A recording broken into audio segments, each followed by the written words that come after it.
Bueno, mis amados hermanos, vamos a abrir ahí nuestra Biblia, donde estamos estudiando específicamente en Mateo capítulo 5, versículo 6. Mateo capítulo 5, versículo 6.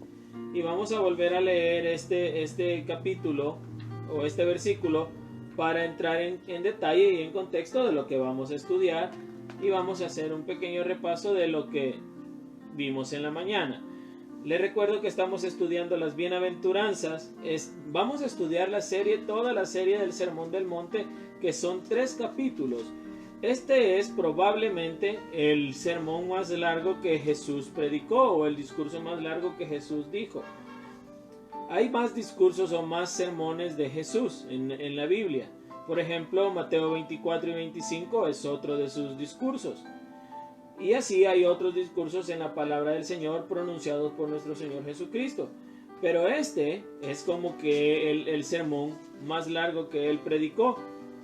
Y lo vamos a estudiar todo. Y no vamos a llevar prisa por terminarlo, sino que la idea es aprender al máximo de todo lo que Jesús enseñó en este sermón del monte.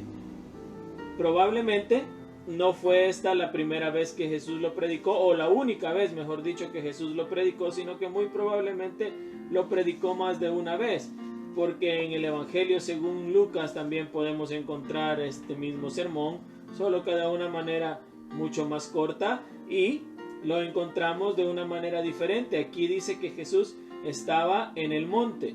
En Lucas encontramos que Jesús estaba en una ladera, estaba abajo de un monte. Entonces podemos ver que no fue la única vez que lo pronunciaban. De hecho, esa era la costumbre de los maestros judíos, de los rabinos. No predicaban sus sermones una sola vez, sino que en diferentes ocasiones. Y obviamente habían diferentes personas, y algunas de las que habían escuchado ese sermón también estaban en ese lugar. Pero eso es nada más para que usted tenga así un dato un poquito histórico y de contexto de lo que Jesús estaba haciendo en ese lugar. Pero vamos a Mateo capítulo 5 versículo 6, y lo vamos a leer en el nombre del Padre, del Hijo y del Espíritu Santo. Dice: bienaventurados los que tienen hambre y sed de justicia, porque ellos serán saciados. Vimos hoy por la mañana. Vamos a hacer el repaso desde el versículo 3 para que aquellos que no lo han estado oyendo tengan un poquito de contexto y entiendan un poquito mejor. Jesús empieza su sermón de las bienaventuranzas, o esta parte de las bienaventuranzas, diciendo: bienaventurados los pobres en espíritu. Aprendimos que los pobres en espíritu no son los mismos pobres materialmente. No se refiere Jesús a pobreza material, porque hemos aprendido que a Jesús no le interesa mucho que usted tenga cosas materiales. Yo sé que para muchos esto es decepcionante saberlo, porque nos han enseñado erróneamente que un cristiano no tiene por qué tener necesidades materiales. ¿Y qué me dice usted de esa familia que murió en Santo Tomás? 7 miembros de una misma familia vivían en una zona de alto riesgo. Eran gente pobre, eran gente con mucha necesidad material, económica, y murieron, y los 7 eran creyentes. Entonces Jesús está equivocado, porque si eran bienaventurados, ¿por qué tuvieron que morir allí? Si la Biblia dice que bienaventurados los pobres en espíritu. Quiero que eso le quede bien claro, porque siempre estos pasajes de las bienaventuranzas se han enseñado mal. Por eso es que he decidido hacer esta enseñanza, porque los han enseñado mal, siempre los han enseñado mal.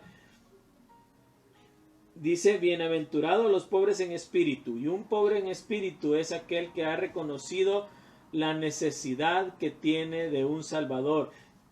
El pobre en espíritu es el que entiende lo que hemos denominado que está en bancarrota espiritual, es decir, que por sí solo no le alcanza para obtener la salvación, y reconoce que necesita un Salvador. ¿Y quién es ese Salvador? Cristo Jesús. Eso es lo que ha reconocido el pobre en espíritu. Luego dice, bienaventurados los que lloran a causa de ¿qué? A causa de haber reconocido su condición espiritual de pobre espiritualmente. Y eso lo lleva, como dice allá en el libro de los Hechos, cuando Pedro predicó su sermón, y dice que los hombres que escucharon esa enseñanza de Pedro se compungieron de corazón. Eso de compungirse es entristecerse. ¿A causa de qué? De que habían entendido que eran pecadores. Y ese es el llanto que dice aquí que Jesús va a consolar. ¿A través de qué? De su sacrificio y de reconocerle como Salvador. Luego dice, bienaventurados los mansos, porque ellos heredarán la tierra. La mansedumbre, solamente con humildad usted puede reconocer que necesita un Salvador. Voy rapidito porque solo estoy poniéndole en contexto de lo que hemos estado viendo. Luego dice, bienaventurados los que tienen hambre y sed de justicia. Ahí es donde estamos ahora. Hoy en la mañana estudiamos que el ser humano tiene hambre de ser perdonado por Dios, pero puede saciar su hambre de una manera correcta y puede saciar o tratar de saciar su hambre de una manera incorrecta. Cuando trata de saciar su hambre de una manera incorrecta, el ser humano busca el perdón de Dios a través de las obras, a través de una religión, a través de un comportamiento piadoso, a través del buen comportamiento, y algunos, como muchos cristianos, buscan la salvación a través de fe más obras. Por ejemplo, no voy a mencionar denominaciones para no hacer sentir mal a nadie, pero hay denominaciones o creyentes que dicen que usted tiene que ponerle fe, creer en Cristo, pero a eso de creer en Cristo usted tiene que agregarle obras, si no usted pierde su salvación. Esa es una enseñanza totalmente equivocada. Lo que está diciendo Jesús aquí es, bienaventurados los que tienen hambre y sed de justicia. Esa justicia es la necesidad del perdón de Dios. Y me voy a detener en esa palabra justicia antes de entrar a la forma de saciar nuestra sed de esa misma justicia. Justicia, en esta parte, es una palabra en griego que significa justificación o perdón. Aunque he explicado esto otras veces, lo voy a hacer nuevamente para aquellos que lo están escuchando por primera vez. La justificación nuestra, como dice Romanos 5:1, que dice, justificados pues por la fe, tenemos paz para con Dios por medio de nuestro Señor Jesucristo. Esa justificación tiene varios aspectos, y esos aspectos son importantes porque Dios es justo y es misericordioso y es amoroso, es cierto, pero Dios está airado con el pecador, y el hombre, antes de conocer a Dios, es enemigo de Dios, según Romanos 5:10. El hombre es enemigo de Dios. Y hay mucha gente que niega el hecho de que el hombre es enemigo de Dios. Se lo voy a leer para que usted entienda que la condición del hombre antes de conocer a Cristo es de enemistad con Dios. Dice el versículo 10 de Romanos 5, porque siendo enemigos, fuimos reconciliados con Dios por la muerte de su Hijo. Es decir, había una enemistad de Dios para con el hombre. Y lo único que Dios quería era hacerse justicia. Y esa justicia es la muerte. Entonces dice aquí en Mateo 5:6 que el hombre, bienaventurado aquel hombre que tiene hambre y sed de justicia, de buscar ese perdón de Dios, porque ¿cómo estableció Dios el perdón? A través de la muerte de su Hijo. Es decir, el sacrificio de Cristo o la justificación del hombre presenta dos aspectos importantes y dos cualidades que juegan, o dos atributos de Dios en ese momento: su amor y su justicia. Él se hizo justicia. Merecíamos morir. Y Él se hizo justicia en su Hijo. Lo crucificó y lo mató. Eso merecíamos usted y yo. Y ahí mismo manifestó su amor para con nosotros porque nos salvó sin merecerlo. Esos son los dos aspectos. Pero ¿qué debe hacer el hombre, el ser humano? Buscar ese perdón de Dios, esa justificación de Dios. Entonces por eso dice aquí que bienaventurado el hombre que tiene hambre y sed de justicia. Y decíamos en la mañana que Jesús ocupa ese ejemplo del hambre y la sed porque son dos de las necesidades más grandes del ser humano o dos de las necesidades más importantes del ser humano. Y decíamos, el ser humano puede vivir sin ropa. Sí, puede vivir sin ropa. Dije, no es agradable, pero puede subsistir desnudo. Adán y Eva estaban desnudos. Puede vivir sin ropa. El ser humano puede vivir sin lujos. No le gusta, pero puede vivir sin lujos. Pero el ser humano no puede vivir sin agua y sin alimento. Sin eso se muere. Si usted no come, después de 40 días de no alimentarse, entre 40 y 50 días de no ingerir alimentos sólidos, usted puede morir. Pero el agua es mucho más importante que el alimento sólido. El ser humano puede vivir hasta 50 días sin alimentarse. Pero sin agua, el ser humano solamente podría vivir entre 5 y 7 días sin agua. Se deshidrata. El 70% del cuerpo humano es agua. Así que usted, señora, que está algo sopladita, está inundada. No es que esté gorda, no se aflija. Se inundó. Tiene mucha agua. Pero dice aquí que el hombre es bienaventurado cuando tiene hambre y sed de justicia. Le voy a dar algunas características, como lo hice en la mañana, de lo peligroso que puede o de los síntomas de la deshidratación. En la mañana yo le dije los síntomas del hambre. Cuando una persona ya ha pasado mucho tiempo sin comer, ¿qué síntomas tiene? Y los peligros que corre. Bueno, ahora vamos a ver los peligros que corre una persona deshidratada. Primero, debilidad. Segundo, síntoma en escala de peligrosidad, ¿verdad? Empieza a sentir dolor de cabeza. Tercer síntoma, hay fiebre. Cuarto síntoma, hay náuseas. Quinto síntoma, de los más importantes que yo encontré, son muchos más, empieza a tener arritmia cardíaca. Después de un tiempo de estar padeciendo esto, entre 5 y 7 días, el ser humano, sin haber consumido agua, morirá. El cerebro necesita agua para poder funcionar. Por eso es que cuando una persona está deshidratada ve alucinaciones, porque su cerebro necesita agua para funcionar. Si no toma agua, no funciona bien. Sus riñones necesitan agua, su estómago necesita el agua, todo su cuerpo necesita agua para poder subsistir. Bueno, también espiritualmente necesitamos el agua. Dijimos que hay personas que intentan calmar su sed de la forma equivocada. No es lo mismo tomar agua para quitarse la sed que tomarse un vaso de Coca-Cola o de jugo o de cualquier refresco. Aparentemente quita la sed, pero lo único que hace es llenar su cuerpo de azúcar y de otras sustancias que usted no necesita, pero no calma la necesidad real del cuerpo.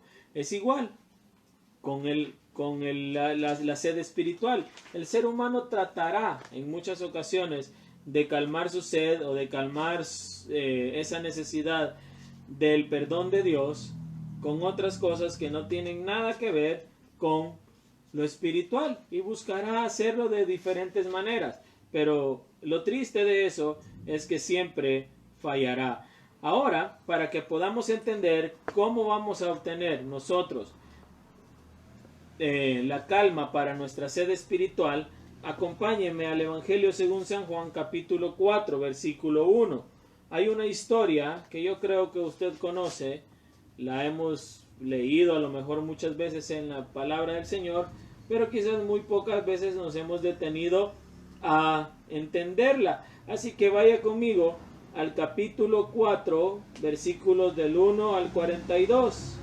Lo vamos a estudiar, no vamos a leer todos los versículos, pero sí vamos a leer varios de esos versículos hasta el versículo 42 de Juan capítulo 4. Voy a esperar ahí que vayan llegando algunos. Juan capítulo 4, versículo 1. Le vamos a leer para irle poniendo en contexto de qué es lo que estaba sucediendo aquí con nuestro Señor Jesucristo. Mire cómo dice, versículo 1. Cuando pues el Señor entendió que los fariseos habían oído decir, Jesús hace y bautiza a más discípulos que Juan, aunque Jesús no bautizaba sino sus discípulos, salió de Judea y se fue otra vez a Galilea, y le era necesario pasar por Samaria. Ok, detengámonos ahí. Jesús iba de Judea a Galilea, es decir, Jesús iba a pasar de la región del sur hacia el norte. Iba a ser eso, iba a pasar del sur al norte. Pero en medio de esas dos regiones estaba un lugar llamado Samaria. Más adelante vamos a leer que los judíos y los samaritanos no se llevaban. Pero, ¿cuál era el problema de los judíos y los samaritanos? Yo creo que esto ya se lo he explicado otras veces en la iglesia, pero lo vamos a volver a explicar despacito para que entendamos.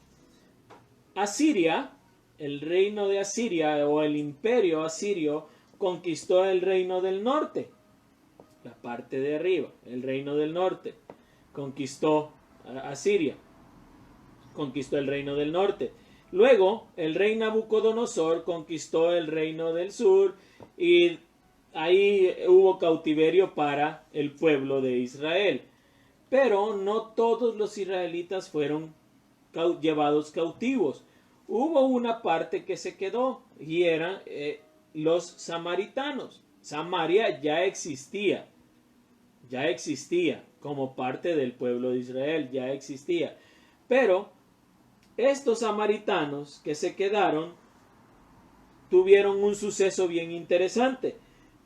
La mayoría de ellos que se quedó, o sea, la mayoría de los judíos fueron llevados cautivos, pero los samaritanos que se quedaron se mezclaron con otras razas que empezaron a llegar a habitar el pueblo de Israel, específicamente Samaria. Llegaron a habitar ahí y se mezclaron con ellos. Y los israelitas no podían mezclarse con ninguna otra raza. Dios había dado esas indicaciones en muchas ocasiones en el Antiguo Testamento que no tenían por qué mezclarse con otras razas. Entonces, y al mezclarse con esas razas, no solamente hubo una mezcla de razas como tal, sino que hubo una mezcla también de religiones. Y estos samaritanos sí adoraban al Señor en alguna parte, en alguna manera, o adoraban al Señor, pero a su modo. Entonces, se lo estoy haciendo una historia bien resumidita, bien cortita. Esto es muy largo. Cuando los judíos regresaron del cautiverio, los que habían sido llevados cautivos regresaron del cautiverio y empezaron a levantar el templo, lo empezaron a levantar en Jerusalén. Los samaritanos se opusieron a esto. ¿Dónde puede encontrar esta lectura? Eso lo puede encontrar en el libro de Esdras, capítulo 4. Ahí lo va a encontrar y léalo usted para que usted vea que lo que le estoy diciendo es verdad. Ya va a ver por qué le estoy contando toda esta historia. Los samaritanos se opusieron a que los israelitas construyeran el templo. Y ya allí había nacido una fricción, porque los que regresaron de Babilonia, del cautiverio, ellos decían, estos son impuros porque se mezclaron con otras razas. En cambio, los que habían permanecido en el cautiverio no se mezclaron con ninguna otra raza, sino que regresaron siendo siempre judíos puros. Y regresaron y querían construir el templo y encuentran la oposición de los samaritanos. Aún así siguieron adelante y el templo fue levantado. Siguieron adelante y todo lo demás. Pero también los samaritanos levantaron su propio templo en un lugar, en un monte llamado Gerizim, que ya lo vamos a encontrar más adelante en la historia. Por eso es que le estoy contando todo este contexto. Los samaritanos, ellos sí tenían ejemplares de la Torá o del Pentateuco, pero rechazaban el resto del Antiguo Testamento. Entonces ahí había ya un problema con los otros judíos. Ahora, como le dije, los judíos que habían regresado del cautiverio los consideraban impuros a causa de que se habían mezclado con otras razas. Pero Jesús, volviendo al pasaje aquí, dice en el versículo 4 que le era necesario pasar por Samaria.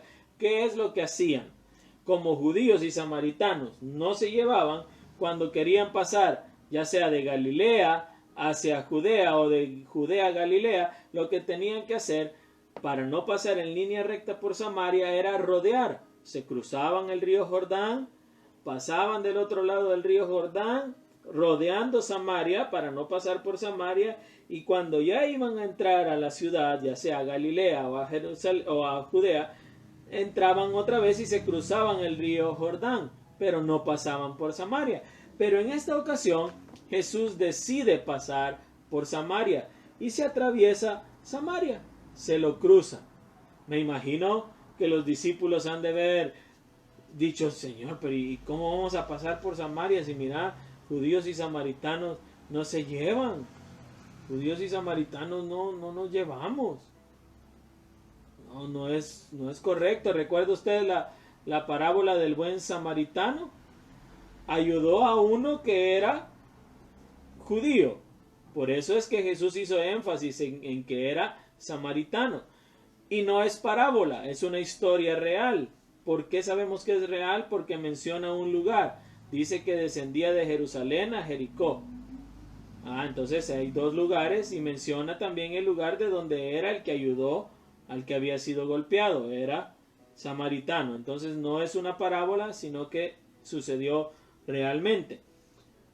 Ahora, sigamos con la lectura aquí para que vayamos comprendiendo. Mire cómo dice, versículo 5.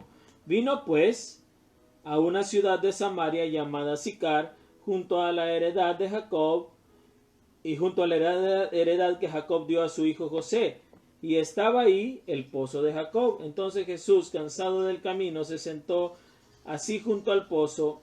Era como la hora sexta. Aquí hay una palabra que a mí me llama la atención para que nosotros tengamos ahí una idea. Vino a la ciudad de Samaria llamada Sicar. Este puede ser, ¿por qué se lo voy a mencionar? Para que pongamos atención y tengamos la idea de lo que le voy a decir.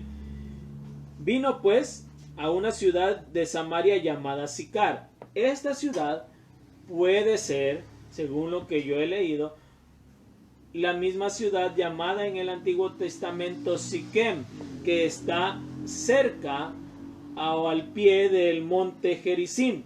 ¿Qué había pasado en este monte Gerizim? Le dije, los samaritanos habían construido su propio templo para ellos adorar al Señor.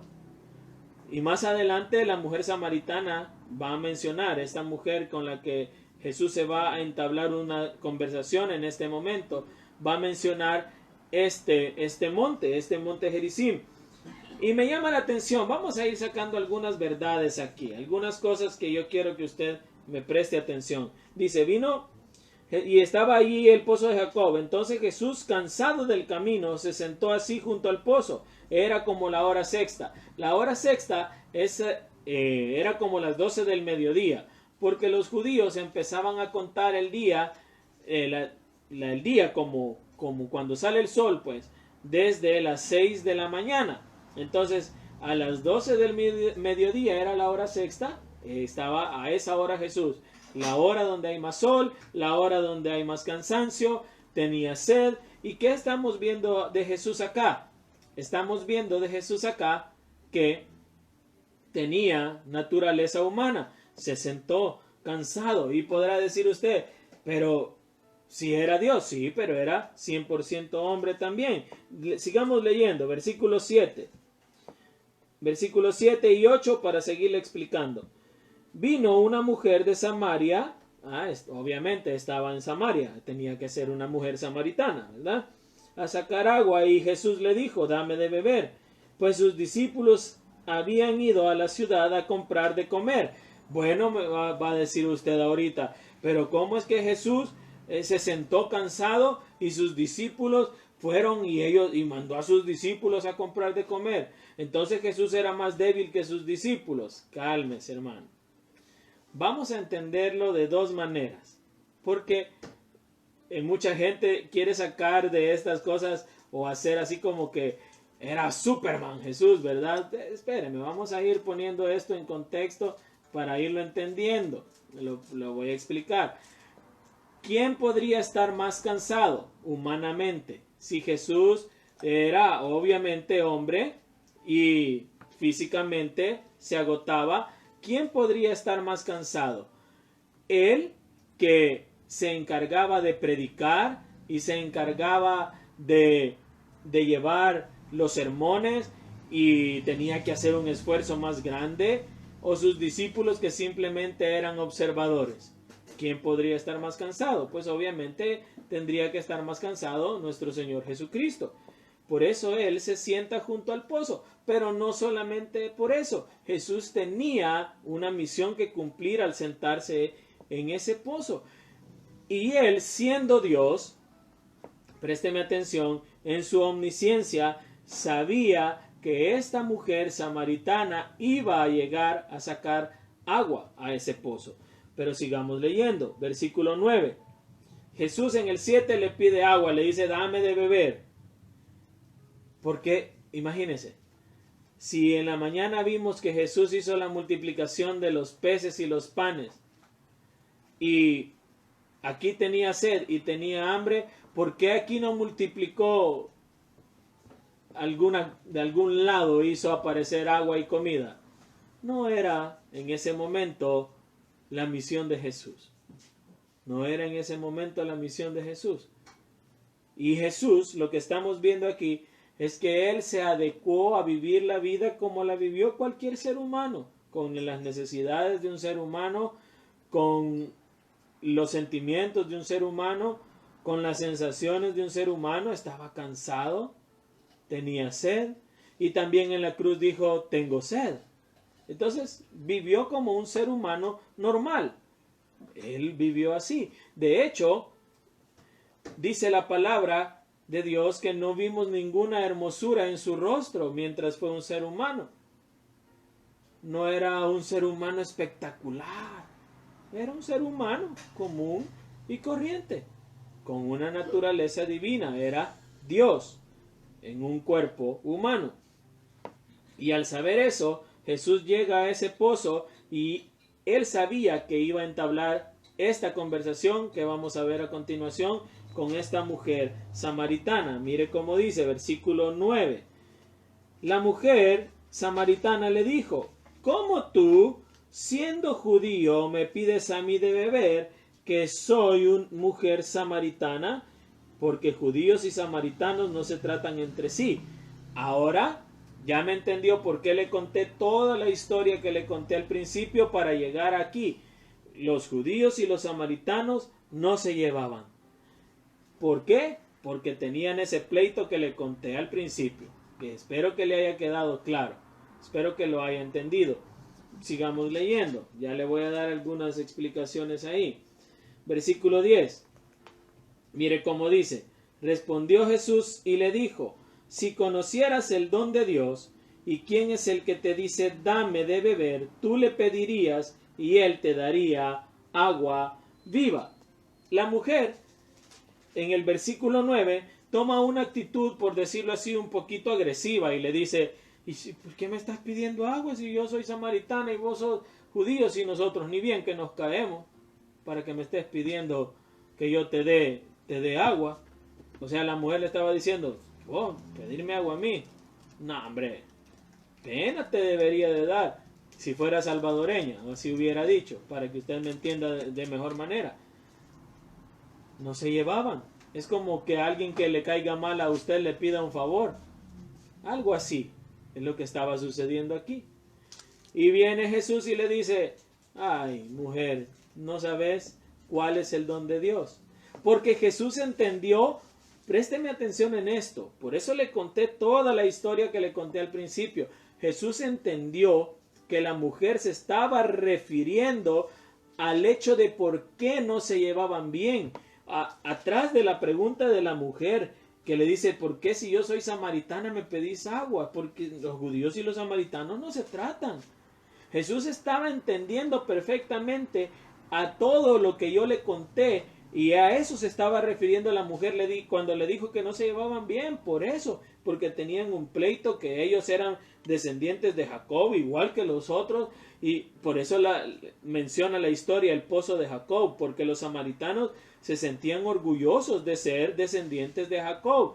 Ellos eran descendientes de Jacob a través de José y de sus dos hijos, Efraín y Manasés. Esas eran las dos tribus por las cuales ellos se sentían orgullosos. De ahí descendían los samaritanos. De esas dos tribus. Eran descendientes de Jacob también. Y los samaritanos decían, nosotros somos descendientes de Jacob como los judíos. Y se sentían orgullosos de eso. Y tenían todo ese pleito de raza y ese pleito de pureza, entre comillas. Y la mujer samaritana le está diciendo, nosotros nos caemos mal. Y entendía Jesús lo que la mujer le estaba diciendo. Pero por eso Jesús le da esta respuesta y le dice, respondió Jesús y le dijo, si conocieras el don de Dios. A ver, pongámosle pausa ahí. El don de Dios aquí se está refiriendo a un regalo, a una bondad que Dios puede hacer. La palabra don es bondad o regalo. Esta mujer conocía mucho religiosamente. Sabía que Jacob era su padre, sabía que había un Dios, sabía muchas cosas. De hecho, tenían un templo, ya se lo mencioné. Pero no había entendido cuál era el verdadero regalo que Dios quería hacerle. Por eso Jesús le dice, si conocieras el don de Dios, ¿y quién es el que te dice, dame de beber? Tú le dirías y él te daría agua viva. Le estaba diciendo, si supieras que ese don de Dios, ese regalo de Dios está hablando contigo ahorita, tú y pedirías agua a mí. Nuevamente encontramos, como lo vimos en la mañana, un aspecto religioso. Y lo vuelvo a repetir como lo dije en la mañana, el invento más grande de Satanás para separar al hombre de Dios es la religión. Porque el hombre piensa que a través de su religión y sus prácticas puede llegar a Dios. Le voy a dar unos ejemplos de las cosas que hacemos en nuestras iglesias como cosas religiosas. Muchos me han criticado por algo. Le voy a poner un ejemplo por lo que me han criticado algunos.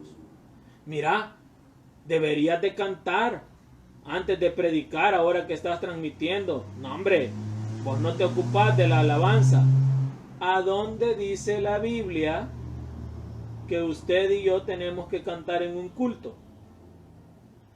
Religión. Montón de reglas inventadas por el hombre. Espero estarme dando a entender.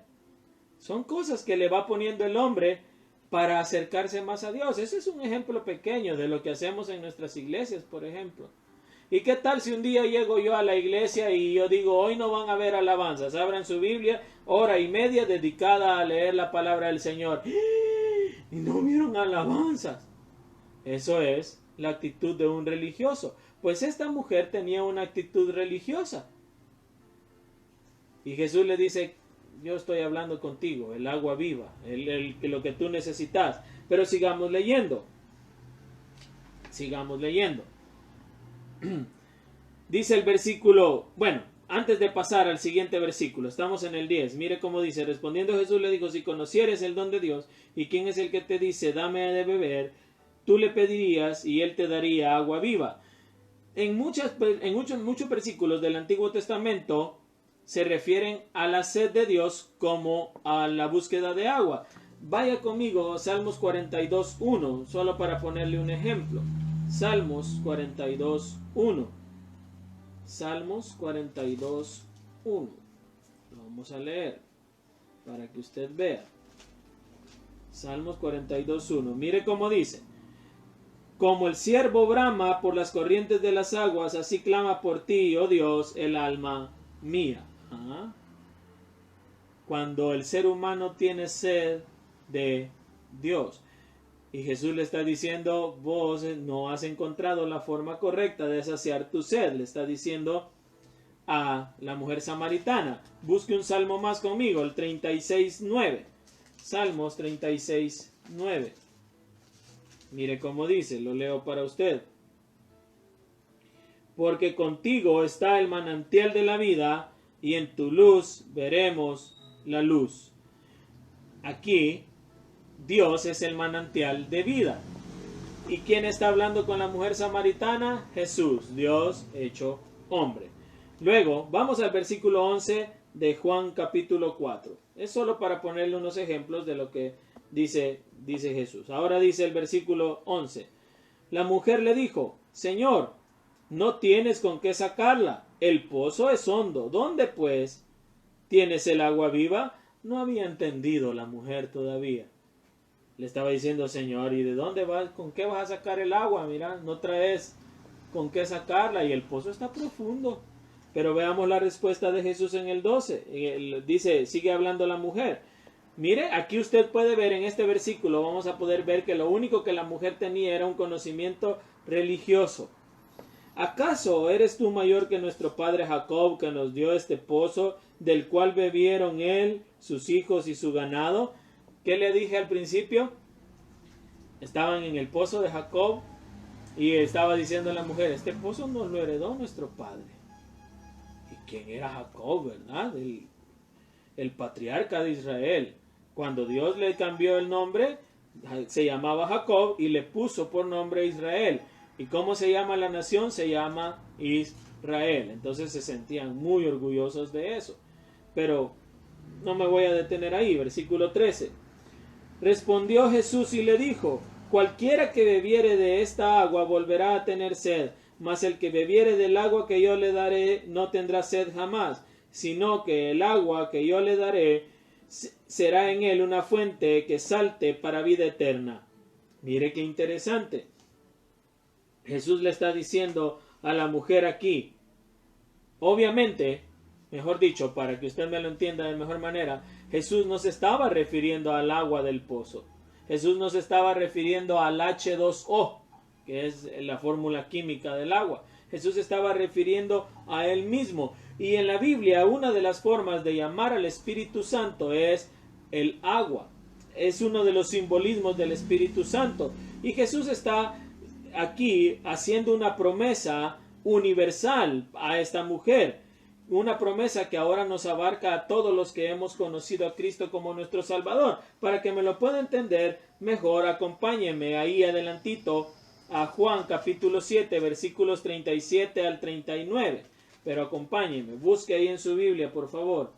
Juan capítulo 7, versículos del 37 al 39. Mire cómo dice. En el último y gran día de la fiesta, Jesús se puso en pie y alzó la voz diciendo, si alguno tiene sed, venga a mí y beba. El que cree en mí, como dice la Escritura, de su interior correrán ríos de agua viva.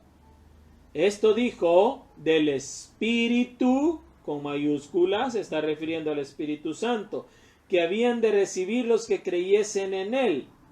Pues aún no había venido el Espíritu Santo, porque Jesús no había sido aún glorificado. A ver, présteme su atención un momento.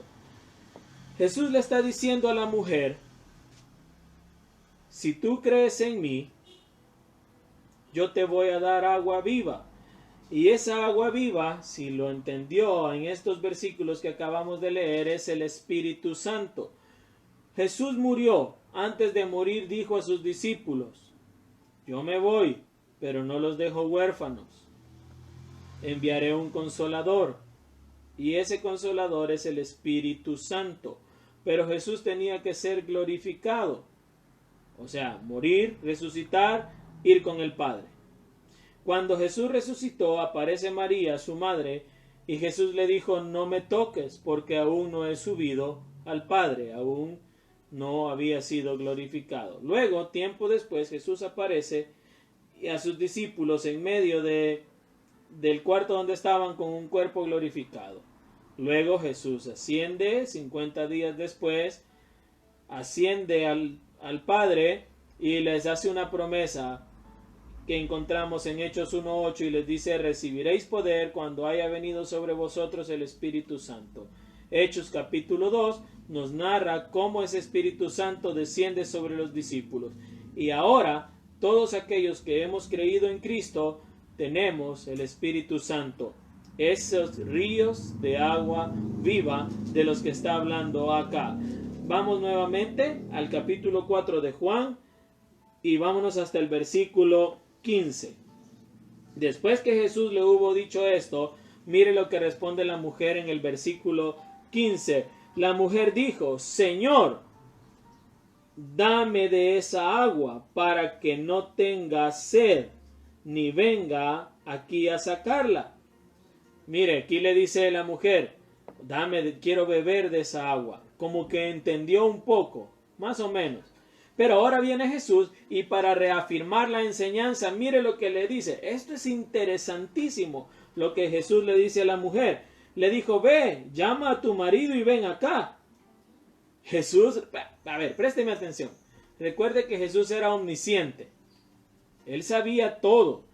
Conocía a la mujer a la perfección. Él sabía cuál iba a ser la respuesta de la mujer. ¿Qué es lo que Jesús pretendía hacer ver a esta mujer? Que era pecadora, que era una mujer necesitada de esa agua viva, que era una mujer necesitada del perdón de Dios. Y le dice en el versículo 17, la mujer, respondió la mujer y dijo: no tengo marido. Jesús le dijo: bien has dicho, no tengo marido, porque 5 maridos has tenido, y el que ahora tienes no es tu marido. Esto has dicho en verdad. Y responde la mujer: Señor, me parece que tú eres profeta. Estas palabras a la mujer le cayeron como baldada de agua fría. Le cayeron como baldada de agua fría. Se sintió desnuda delante de Jesús. Exactamente es lo que el hombre siente cuando es confrontado con su pecado y se siente: soy pecador. Y siente esa necesidad del perdón de Dios. Pero aquí la mujer trata de cambiar la conversación de nuevo. Sigamos la lectura. Mire cómo dice el versículo, estamos en el 20. Y la mujer cambia aquí y le dice: nuestros padres adoraron en este monte, el Gerizim, donde estaba el templo. Y vosotros decís que en Jerusalén, donde estaba el templo, también para adorar al Señor. El templo construido por los samaritanos en Gerizim y el templo construido por los judíos, el templo que estaba en Jerusalén, donde tenía que estar, estaba ahí también para adorar. Adoráis al Padre, vosotros, y Jesús le dijo: mujer, créeme, que ahora la hora viene, cuando ni en este monte ni en Jerusalén adoraréis al Padre. Vosotros adoráis lo que no sabéis, nosotros adoramos lo que sabemos, porque la salvación viene de los judíos. Le explico rapidito. Jesús le estaba diciendo que el Salvador iba a venir de los judíos. Le voy a leer estos versículos en la Nueva Traducción Viviente porque es un poco más fácil de entender. Versículo 19, desde ahí voy a leer, escuche. Señor, le dijo la mujer, seguro que usted es profeta. Claro, se sintió desnuda delante de él. ¿Qué es lo que Jesús estaba buscando? Le dije, hacer sentir a la mujer la necesidad de pedir perdón, de buscar el perdón de Dios. Usted y yo creo que ya sentimos esa necesidad de buscar el perdón de Dios. Pero ella toma la salida más fácil. En lugar de reconocer en ese momento su pecado, se desvía y sigue en el 20 y dice, así que dígame, ¿por qué ustedes los judíos insisten en que Jerusalén es el lugar donde se debe adorar, mientras que nosotros los samaritanos afirmamos que es aquí en el monte Gerizim? donde adoraron nuestros antepasados. Jesús le contestó: créeme, querida mujer, que se acerca el tiempo en que no tendrá importancia si se adora al Padre en este monte o en Jerusalén. Ustedes los samaritanos saben muy poco acerca de aquel a quien adoran, mientras nosotros los judíos conocemos bien a quien adoramos, porque la salvación viene por medio de los judíos. Y él estaba diciendo: el Salvador, el Mesías, vendrá de los judíos. Y le dijo algo importante: no importa dónde, si aquí o en qué lugar, lo importante es que reconozcan que necesitan el perdón de Dios y le adoren en verdad. Me voy a saltar algunos versículos, pero me voy a ir a lo medular de la enseñanza. Versículo 36. Le dijo la mujer, viendo ahora en la Reina Valera. Estamos en Juan 4, versículo no es 36, perdón, es el 25. Le dijo la mujer: sé que ha de venir el Mesías, llamado el Cristo. Cuando Él venga, nos declarará todas las cosas. Jesús le dijo: yo soy el que habla contigo. En ese momento, la mujer comprendió que estaba hablando con ese Mesías que estaban esperando, con el Salvador, con Cristo. Y mire, se lo voy a leer ahora en esta versión, en la Nueva Traducción Viviente, el versículo 26. 25 y 26.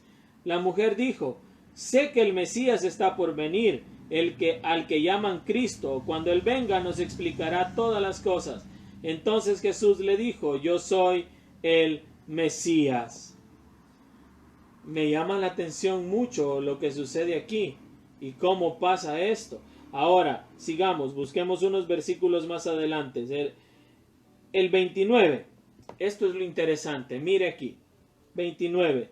Entonces la mujer dejó su cántaro y fue a la ciudad y dijo a los hombres: venid y ved a un hombre que me ha dicho todo cuanto he hecho. ¿No será este el Cristo? Entonces salieron de la ciudad y vinieron a él. Entre tanto los discípulos le rogaban diciendo: Rabí, come. Él les dijo: yo tengo una comida que comer, pero vosotros no sabéis. Entonces los discípulos decían unos a otros: ¿le habrán traído alguien de comer? A ver, usted que ya escuchó el mensaje de la mañana y está escuchando ¿se estaba refiriendo Jesús a la comida material? Obviamente no. Los discípulos tampoco habían entendido a qué se estaba refiriendo Jesús.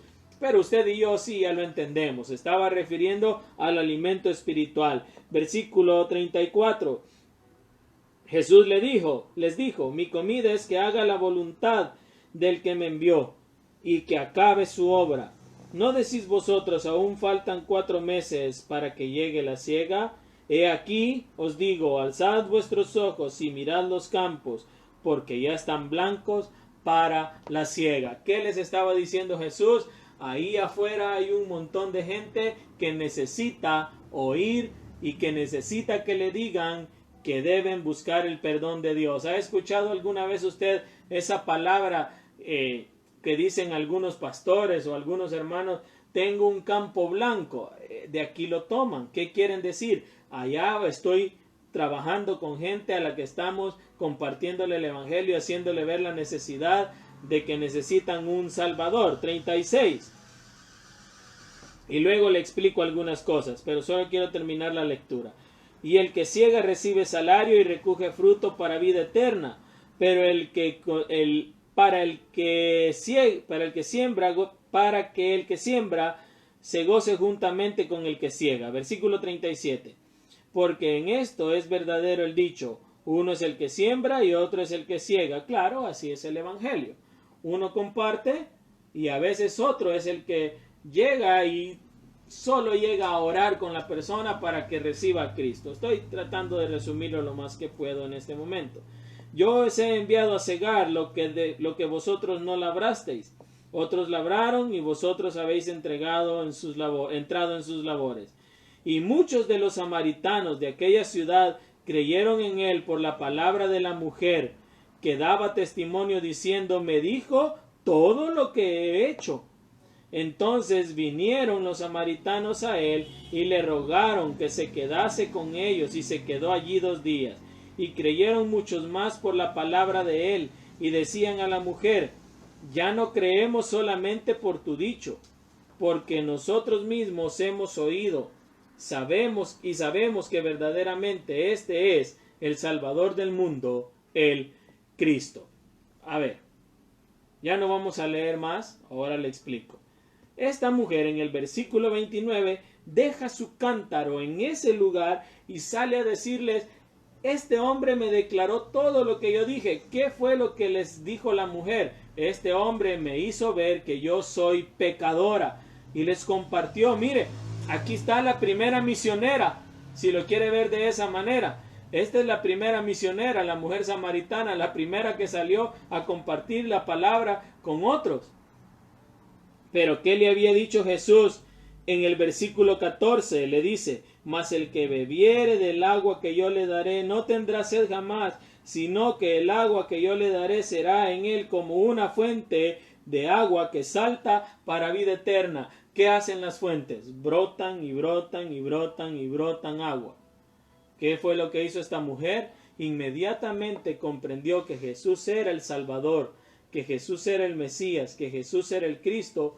Ya no se quedó en el lugar donde estaba, fue y compartió con todos los demás samaritanos el mensaje de la salvación. Y muchos creyeron por el mensaje de ella. Luego otros creyeron porque el mismo Señor Jesucristo les compartió. Pero eso se hizo una realidad. Se hizo una realidad que al conocer a Cristo empezó a compartir de Cristo con los demás. Puede ir cerrando su Biblia, es decir, para concluir, que así como esta mujer, si usted y yo ya hemos recibido a Cristo y hemos aceptado su perdón, el perdón de Dios, asimismo como esta mujer, usted y yo no podemos dejar de compartir. Esta idea de fuente que menciona la palabra acá no es la idea de fuente que usted y yo tenemos, una fuente como cualquier fuente que usted ha visto. Es un nacimiento de agua. Dentro de esa persona que tiene a Cristo en su corazón está constantemente naciendo agua para vida eterna, es decir, está compartiendo constantemente el Evangelio de Jesucristo. Debemos de tener hambre y sed del perdón de Dios, pero una vez que hemos sido saciados con esa comida espiritual y esa agua espiritual llenos del Espíritu Santo, debemos compartir el Evangelio a los demás. Vamos a orar. Señor, te damos gracias por tu palabra. Gracias, Señor, por lo que nos has enseñado a través de ella esta tarde. Gracias, Padre bendito, porque nosotros ya te conocemos como nuestro Salvador. Ya te hemos recibido, aceptado y ya tenemos tu salvación. Ahora te suplicamos por aquellos que no la tienen aún. Toca sus corazones. Si tú estás de ese lado de la pantalla y tú nunca le has pedido a Jesús que entre en tu corazón, pero hoy reconoces que necesitas un Salvador y reconoces que necesitas a Cristo y reconoces que solamente Él te puede perdonar, yo te pido que hagas esta oración con fe después de mí. Repite esta oración creyendo que Cristo es el único que te puede salvar. Repite esta oración después de mí. Señor Jesús, yo te pido perdón por mis pecados. Te pido que entres en mi corazón. Perdóname, Señor. Límpiame. Gracias por ocupar mi lugar en la cruz. Escribe mi nombre en el libro de la vida, para que cuando yo muera, vaya al cielo contigo. Amén. Si tú hiciste esa oración con fe, tú ahora eres un hijo o una hija de Dios y no hay nada